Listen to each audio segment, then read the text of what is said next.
What's up, guys? It's your girl Stacy Cake, your host for What's Hot, and today I'm here to give my movie review, my movie reaction to the latest I Know What You Did Last Summer.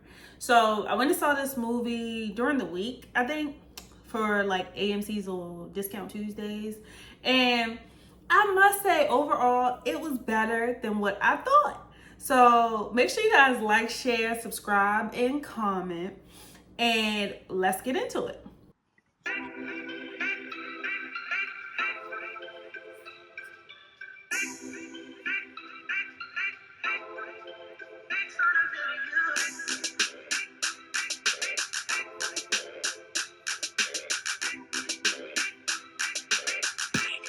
Okay, so I'm going to go through my pros and cons about the film, and then I'm going to give it a rating at the end. So let's kick it off with pros. I really enjoyed that there were a lot of familiar faces, like from the other movies in this film. So we got to see Julie, we got to see Fred, we got to see a lot of those, Brandy at the very end. So we got to see those familiar faces in this movie. And I think that was definitely, I think I mentioned it in the trailer reaction, that was definitely a highlight and a good marketing strategy to pull OG fans into this reboot. My next pro, I was actually really surprised that they were able to evoke some emotion out of me as far as like suspense and just like kind of like that eerie kind of vibe. Like I wasn't, just based on the trailer, I wasn't expecting to feel that. But they brought everything together in a way that I was kind of a little bit on the edge of my seat. One scene that particularly sticks out to me was when Danica was in like the little room with the parade float, and she was hiding from the slasher, and she was like hiding under the float. And that scene, I was kind of like on the edge of my seat a little bit. So I think altogether, just how they set the scenes, they kept it lucid and kind of tense enough. They were able to maintain tension throughout the scenes, despite it like the nature of the film and despite us having seen these type of interactions before. So I thought that was a great job, and I really wasn't expecting to get that emotional pull when I watched this, but I'm happy I did. That was a highlight for me. Okay, next is a little bit of a spoiler alert. If you have not seen the film already, this is where you want to skip ahead a little bit or close your ears. But another pro for me was that they made it 2 killers instead of 1, and it was slightly predictable. I predicted the one character. I think I predicted that I predicted actually both parts, but when I was watching the film itself, they threw me off a little bit. So they managed to throw me off their trail, even though I was right. So I was like, I was right in both of my guesses, but I didn't know that it was 2 killers. So that's where they got me. So if you watch my trailer reaction, I feel like they definitely let us know that it was someone within their circle that was the killer. But when I was watching the film, I said to my friend, I was like, I think it's probably an old cast member that's the murderer. So it was 2 killers, so like both of those guesses were right. But I did struggle to kind of figure out which person in the circle it might be, because I think at first I thought the killer was, what was his name? I thought the killer was Milo. I thought it was him. So until they killed him, and I was like, oh wait. And what threw me off was I didn't know it was 2 killers. So when we saw Stevie outside, that X'd her out as the possibility of being the killer for me.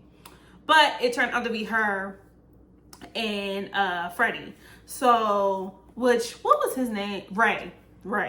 So I know him as Freddy because Scooby-Doo, and that's his real name. But in the movie, his character's name is Ray. So it would turn out to be him, which I wasn't really shocked, because when he was talking to Julie, he was like, I'll deal with it every day. Like, he never stopped living with it. And it kind of explores the idea of people coping with things in different ways.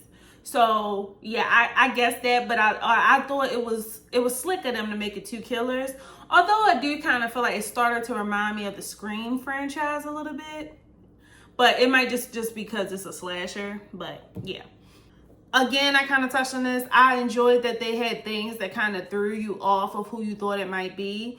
So like they threw you off the trail again by putting Stevie outside during the scene where, what's her name, where Ava was being chased. Ava and Tyler were being chased during that one scene. They threw you off by putting Stevie outside when Ava was stuck in a cage. So you didn't think that it was Stevie doing the killing. That was a good one. Also, they made the pastor and Stevie's coworker seem so eerie and suspicious that it was like, oh, you just kind of felt like they had something to do with it one way or another. And I think those were good additions to the plot and to the storyline. So it wasn't as easy to guess. Because I feel like without those, we probably all could have figured this out a little bit earlier. But I love that strategy of putting these extra characters in or making these extra characters feel eerie or untrustworthy to the point that kind of throws us off of the trail of who the actual killer be, which isn't a new strategy, but I thought it was just done really well in this movie. Okay, cons. One of my biggest cons, I just feel like it was a few phony moments of James that just happened. So for instance, like Danica would have been dead when she got shot and fell off that boat. I swear she would have drowned. I just don't believe she would have survived that. That was the part that felt like a stretch for me. Also the idea of kind of Stevie being alive after falling in, like where was she swimming to? I don't know. Like they were in the middle of nowhere. So it's just them falling in the water and still being alive, especially Danica because she was actually shot, like, or injured. Like that just wasn't sitting right. That felt phony to me. Another part that kind of was a con for me, which isn't, again, nothing against this franchise because a lot of slash movies or horror films kind of do this. They kill everyone else with the quickness. It's no delay. It's like the first shot, once they get a chance, they kill them. But the main characters, they take their sweet, sweet time trying to kill him. And it's just like, they gotta talk, they gotta explain, they gotta give a monologue. Like, I get it's some emotion and passion and motive behind why they are killing the characters they are killing. However, get to the point. Get to the point. And I feel like that's what kind of makes certain things phony, because it's like, they would have been dead. Why are you teasing them or dragging certain things out? Like, you're dragging it out. Just kill them. And lastly, I was upset that Teddy died. I mean, I know he's part of the reason they kind of got into a lot of this in the first place, because he was being a drunken butt face. But I kind of was rooting for him because he was really saving Danica. Like, he was actually saving her.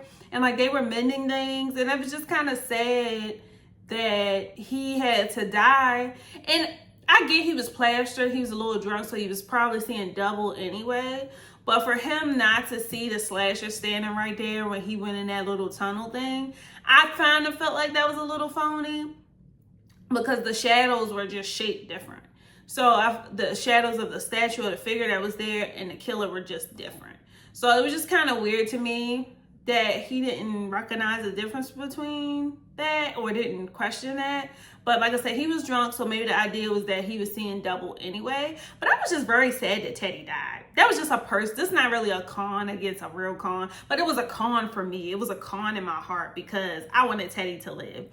And Tyler Withers, I think is the actor's name, he is actually going to be in an upcoming movie by Jordan Peele titled Him. So I did a trailer reaction for that already. If you guys have not checked that out, make sure you check it out now. It's going to be, after I wrap up this video, I'm going to put it as a video at the end so you guys can just click it and check that out and see more from him. Because I think it's kind of cool. He has 2 big movies coming out this year. This being one of them, and then the movie Him. So, and they're both kind of like in the horror genre. So it's interesting to see. I'm interested to see where his career goes and how it develops. But yeah, I really thought this was a pretty good film. And I didn't think it was going to be a bad film, but I guess I was surprised again about how it evoked emotion out of me. Like, I was like, oh, I know what you did last time. Like, the first one, I didn't really have any like emotional reaction to it. Like, I was reacting to the plot, but I didn't feel a pull or like that suspense or everything. And granted, I think you do feel those emotions more when you watch certain movies in the theater, so that could have played a part too. But I really think they upped the suspense in this, and the eeriness, and a little bit of the gore here was just taken up a notch. And the messages, you can't erase the past. I kind of wish they would have had more meaningful messages, like that kind of tied into something or was like a puzzle or something. That could be a great idea for the next one. And again, I love how they tied Brandy in at the end. It was kind of, if you guys didn't stay past the credits, that's what I'm talking about. It was a scene with Brandy and Julie at the end. I don't remember Brandy's character's name, so I'm calling her Brandy. But it was a scene at the end where Julie comes to see Brandy, and Brandy sees what's going on in the news. And they like, okay, we got to F somebody up. So it's like, it's going to be another part, which we knew because Stevie is still alive. And I think she's getting revenge on Ray's behalf. So yeah, without further ado, I'm not going to belabor the point. I'm going to rate this film, this slasher, 4 out of 5 flames. I was really surprised. I didn't think I was going to rate it that high. I thought it was going to be either super predictable, which it was a little predictable, but it left room for uncertainty. So I think it was pretty good. And they won me over with the suspense and their ability to hold the tension throughout the film, despite like this being a reboot of a classic. So yeah, I'm gonna rate it a 4 out of 5 flames. Let me know what you guys think. If you enjoy this type of content, help support and leave a tip. This is my Cash App. And then also make sure you guys like, share, subscribe, and again, comment and let me know what you think of my thoughts and what you think of the film, or if you're gonna check it out. Thank you guys so much, and I will see you guys next time.